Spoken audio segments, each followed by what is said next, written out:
Bonjour, aujourd'hui tu vas apprendre à multiplier un nombre décimal avec un nombre entier. Je vais t'expliquer la méthode avec deux exemples différents. Tu es prêt?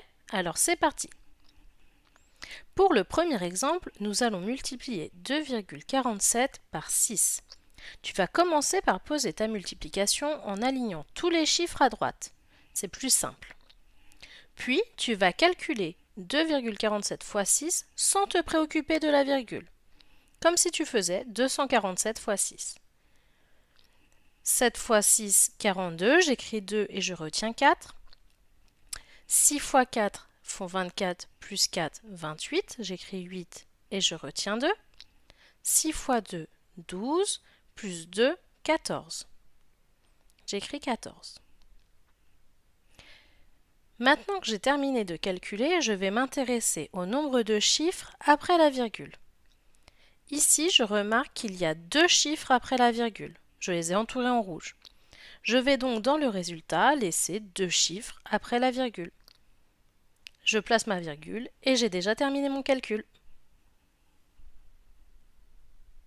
Pour le deuxième exemple, nous allons calculer 54,54 fois 93. Alors cette fois-ci, le nombre entier est un nombre à deux chiffres. On commence par poser la multiplication en alignant bien tous les chiffres à droite. Puis on calcule comme si la virgule n'était pas là.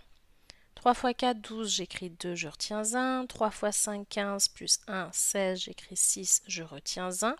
3 fois 4, 12, plus 1, 13, j'écris 3, je retiens 1. 3 fois 5, 15, plus 1, 16, j'écris le 16. Pour la deuxième ligne, je commence par écrire le 0 du 90 et je calcule. 9 fois 4, 36, j'écris 6, je retiens 3. 9 fois 5, 45, plus 3, 48, j'écris 8, je retiens 4. 9 fois 4, 36, plus 4, 40, j'écris 0, je retiens 4.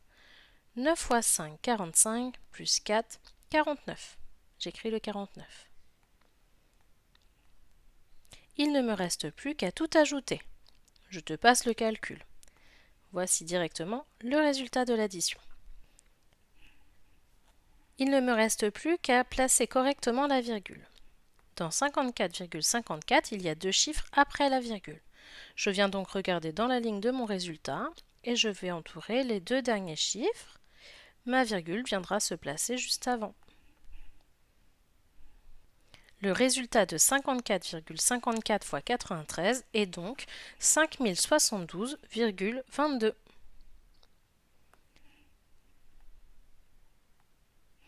Aujourd'hui, tu as appris à multiplier des nombres décimaux avec un nombre entier. Il ne te reste plus qu'à t'entraîner. N'hésite pas à m'envoyer un message si tu as besoin d'aide, je me ferai un plaisir de t'éclairer. N'oublie pas que tu as également le droit de vérifier tes résultats avec une calculatrice. À toi de jouer!